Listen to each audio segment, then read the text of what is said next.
Twese hari umuntu tuba dushaka guhura nawe, umuntu utuye mu nzozi zacu, umuntu wabigezeho, umuntu ufite kariyeri wifuza, umuntu ufite bizinesi, umuntu ufite ishoramari, umuntu wageze ku bintu ku buryo uvuga uti uyu muntu ari ahantu nakabaye ndi, ariko ukumva uramutse umwegereye hari ikintu ushobora kumukuraho. Ariko ikibazo ntabwo ari ugupfa kumwegera, hari uburyo barindamo imbibi zabo, hari amakosa ukoreramo mu kuvuga, mu kumubaza ibibazo.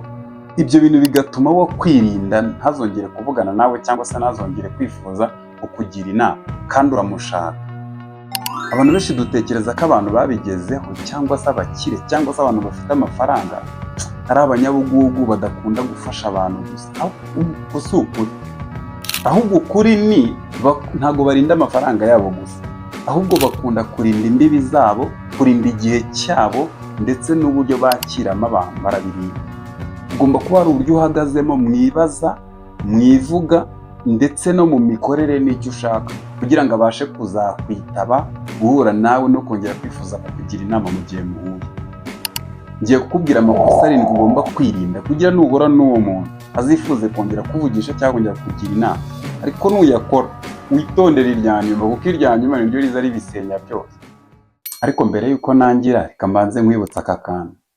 Niba ushaka kwegera abantu bari mu nzozi zawe cyangwa se bari ahantu wifuza, ikibazo ugomba kwibaza ntabwo ari ni nabageraho hone, ahubwo ikibazo ugomba kwibaza ni iki nakora kugira ngo banyizere, kuko icyizere nicyo cy'ingenzi, nicyo kikugeza aho we ashaka ko ugera, kuko ari we wahageze imbere yawe.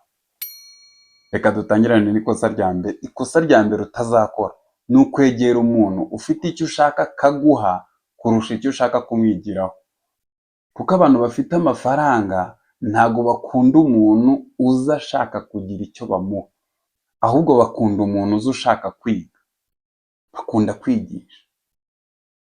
Abantu babigezeho rero ni bamwe mu bantu barinda neza, aza neza amenye ko urimo urashaka kwiga kurusha uko ushaka kaguhereza, kubera ntago bakunda kwigisha kuntu, ntago bakunda gutanga ifi, bakunda kukwigisha ukuntu uroba ifi, kuko nibaguha ifi barabizi ko ejo uzongera ukayisaba cyangwa se ukabura uko usavayivinga, ahubwo barakwigisha kuyiroba kugira ngo buri gihe ujye uhora wisavayivinga. Sinzi niba iri kucyumva. Rero irinde kugenda wibaza ngo ni iki yama, ahubwo ugende wibaza ngo ni iki namwigiraho. Menya icyo ushaka. Ikosa rya kabiri ugomba kwirinda abantu benshi bakunze gukora kandi ritari ryiza, ikosa ryo kuvuga menshi kurusha gutega amatwi. Ugomba gutega amatwi kurusha kuvuga byinshi. Hano niba wahuye n'umuntu wa danje ugomba gukoresha itegeko rya 80/20. 80 gutega amatwi, 20 kuvuga. 20 yawe yo kubaza ibibazo by'ingenzi byumvikana bituma yumva ko hari icyo ushaka, na 80 ryo kwicara ugaceceka akakubwira ibyo ashaka kukubwira ugatega amatwi. Abantu benshi njye bananira. Abantu babigezeho, abantu bakoresheje inama zitandukanye, abantu bagiye baturutse hasi kuzamuka, ntabwo bakunda umuntu uvuga cyane, bakunda umuntu ubaza noneho agatega amatwi. No mu ishuri murabizi, mwarimu ntabwo akunda umuntu uvuga arimo aravuga, aba ashaka kumwumva ugatega amatwi. Iri tegeko rero ugomba kuryitondera. Ikosa rya gatatu ari ry'abantu benshi dukunze kugira, iyo umuntu akugiriye inama, kudakurikiza inama wahawe, kudashyira mu bikorwa inama wahawe. Wowe ubajije ikibazo, bakugiriye inama, urajya hashize amezi 3 uragarutse, urongeye kandi ubajije ikibazo mu cyo wabajije bagushubije nuko wagikora. Aho ngaho niyo icyizere gitangira kugabanukira, niyo atangira kubona ko umuntu agira inama atumva adakora. Byibuze areba mu bintu yaguhaye ukoremo kimwe, nangeze ugaruka umubwira ikintu naragikoze cyahinduye ibi, ndashaka none omereza ibindi, ahita abona ko uri umuntu ufite gahunda. Ndaguhereza urugero. Hari umusore umwe wari uri kumbaza uburyo yabasha gusevinga kandi yinjiza amafaranga make.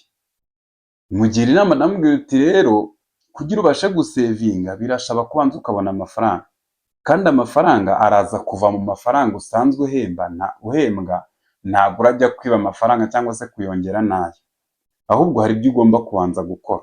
Okay, ndakora iki? ndamubwira iti genda ufate ikayi yawe cyangwa se ufate telefone yawe ushyiremo app ya notebook, nurangiza wandike titre expenses zo kwa munani, nurangiza ujye ugenda wandika buri kintu cyose wakoresheje uwo munsi wishyuyemo amafaranga. Ukwezi nikurangira urebe ibintu wishyuye bitari ngombwa ubikuremo, ibyo bizahita biguhereza amafaranga uzajya usevinga. Aragenda, hashize amezi 2 aragaruka arongera ambwira uti ko byananiye. Ndamubaza okay, notebook wari downloadinze? Nari downloadinze. Kuri coding ikintu cyose wishyuye uwo munsi wabikoze? Uti narabikoze ariko bihita binanira. Nese uragira ngo ufashe iki? Ubu nawe byahise binyereka ko nta muhata afite wo gushyira mu bikorwa ibyo namugiriyemo inama, aracyambaza ikibazo kimwe. Icyo gihe rero wamaze gutakaza agaciro, ntabwo aba akikwize ngo aguhe ibintu. Genda ubaza ikintu kandi ugishyire mu bikorwa. Ibyo birahita bitugeza ku ikosa rya 4 abantu bakunze gukora. Iri kosa ryo riranasekeje. Nari mfite umuntu kera wajyaga umpamagara ari uko afite ikibazo. Buri uko agize ikibazo ngo akeneye 2, ngo akeneye 5, ngo sinzi ukuntu byagenze. Nageze aho ndamurambirwa. Kubera iki? Ikosa rya 4 riravuga ngo irinde guhora usaba.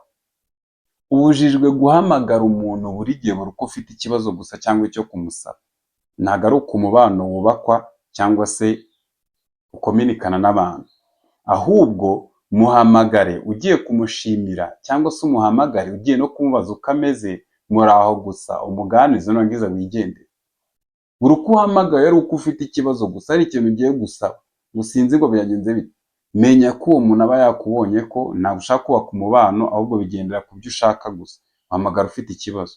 Irinde iryo kosa. Uko wabikosora rero, jya uhamagara umuntu umushimire ku cyo yakoze, unamubaza uko umeze, ndashaka kubaza ko mumeze neza, mugire umunsi mwiza, ugende. Icyo gihe ababonye ko uri umwizerwa, wibuka gushima kandi si umuhamagara uko ushaka gusa ikintu. Ibyo bintu bikugarura icyizere. Sinzi niba ubyumvishe. Ni uko ugomba kubitwara. Iri kosa ryo rirakomeye, rikunda kutubaho cyane. Murabizi ko baravuga ngo abanyafurika ngo ntabwo dukunda kugendera ku gihe, kwangiza igihe. Ibi bintu rero abantu bakomeye bafite amafaranga babigezeho kubera gukoresha igihe cyabo neza. Rero iyo uje mu buzima bwabo uje kwangiza igihe cyabo, aguhaye gahunda urengejeho iminota 30, aguhaye gahunda urayishe. Ikindi ugiye kumwandikira ubutumwa, wandika ubutumwa burebure bumusabe gusaba, biri bumusabe gusoma igihe kandi arasomye abuzemo iki. Hari uburyo ushobora gukosora ibi bintu. Icishe bugufi ku gihe baguhaye. Niba ari iminota 5, 10 uyikoreshe neza.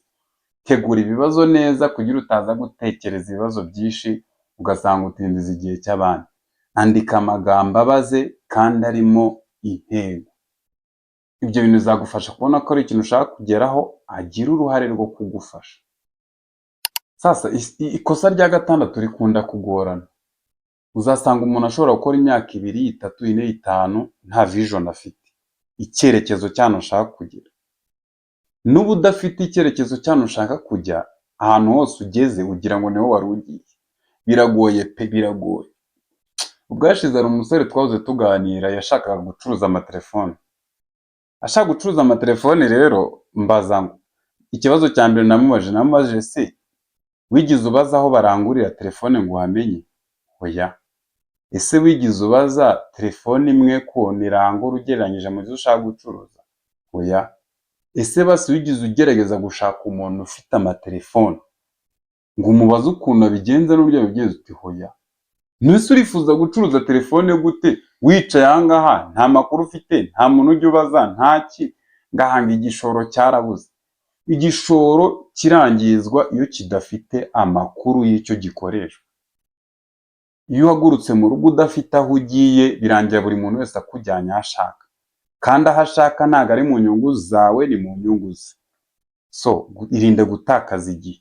Noneho ibyo ntabwo babikunda, barimo baribaza si umuntu azahagiye arashaka iki, arashaka kugera iki, arashaka kugera kuki. Nawe rero tekereza neza, ndinde, ndashaka kugera kuki, ese ni iki ndi gukora ngo mpigereho? ibyo bibazo bitatu byibuza nubasha kubisubiza, uzajya imbere y'umuntu umubwira ahita yumva ko ufite gahunda. Ibyo bihita bitugeza ku ikosa rya karindwi, ari naryo rya nyuma. Iri kosa ryo sitiri nawe kuba ubu ngubu utarahinduka, kuba utaragira ikintu uhindura mu buzima bwawe, cyangwa se ngo ubone urimo urinjiza umushahara, uri no gusevinga, ariko muri wowe mw'indani uri kumva ko hari ahantu utari kugera. Ni ukubera kino kintu, kudatanga agaciro. Impamvu umuntu ahora asaba 2, 3, 4, 5 nta gaciro afite atanga ngo bamuhereze icyo ashaka. Urashaka amafaranga ariko nta gaciro ko kugurana ufite. Money is exchange of value. Amafaranga agendera mu iguranwa ry'agaciro. Udafite agaciro uhora usaba amafaranga, sibyo? Ni ukuvuga ngo listen, ni ukuvuga ngo abantu benshi bibaza ngo niki uyu muntu yama, cyangwa se azanyigira mbaza ngo niki naguha. Ikibazo rero si icyo ngicyo, ahubwo ni ukuvuga ngo agaciro k'amafaranga ntabwo kaba gahagije, ahubwo ubunyangamugayo, discipline, gukora ibyo uvuga, ubumenyi, guhuza abantu no gukemura ibibazo. Ibyo bintu by'ubwabyo, ako gaciro ubashije kukiremamo kagatanga, bishobora kugufasha abantu, kubera ko iyo ubonye vari yo gutanga, agaciro karizana. Ukora mu irembo agomba kuguhereza serivisi kugira ngo umuhe amafaranga, bitihise atayikoze nta mafaranga umuha. Urumva ko amafaranga agendera mu igurana, ntabwo agendera mu isaba. Usaba rimwe ariko irya kabiri bakakuraburiza. Rero ni ukuvuga ngo 1, ugomba kuba uri inyangamugayo. 2, ufite discipline. 3, uvuga ibintu ukabikora. Hano umuntu uhora kuwa mbere kuwa kabiri asezeranya umuntu ikintu ataragikora. 3, ubwo ni 4, ubumenyi. Kuba ufite ubumenyi nyine utanga ugakora ikintu bakakwishyura. 6, guhuza abantu. 7, gukemura ibibazo.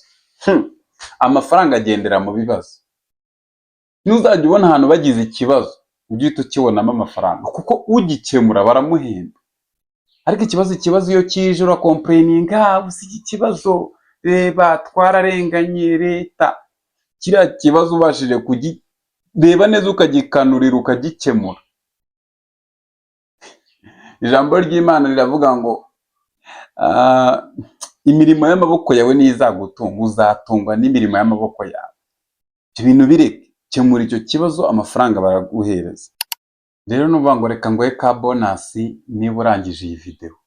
Ni ukuvuga ngo niba ushaka ko abantu bageze ku bintu, abantu bicaye mu nzozi zawe bari ahantu ushaka kugera, bakwizera bakagufungurira umuryango, witangira ushaka urufunguzo rw'uwo muryango, ahubwo tangira wubaka umuntu muri wowe bakingurira umuryango ukinjira. Kuko ntabwo abantu babigezeho bahereza agaciro abantu b'intungane, cyangwa se bafasha abantu b'intungane, oya, ahubwo bafasha abantu bafite character, bafite discipline, bafite icyo batanga, bazi n'icyo bashaka. Hari icyo ushaka, hari uko uteye, hari imyitwarire, ubunyangamugayo, discipline na capacity yo kugira ngo umuntu agukingurire umuryango wo kugufasha. Niba iyi video ikugiriye akamaro, igufashije, andika ngo ngiye kubaka umuntu muri njyewe ukwiriye gukingurirwa umuryango. Kora subscribe niba ugeze ku musozo, kandi wibuke gukurikiza buri ntambwe yose iri ahangaha niba ushaka gukingurirwa imiryango. Inama ya nyuma nakugira, ugomba kuba ufite umuntu waguterura akagukuraho akagushyira. Your network is your net worth.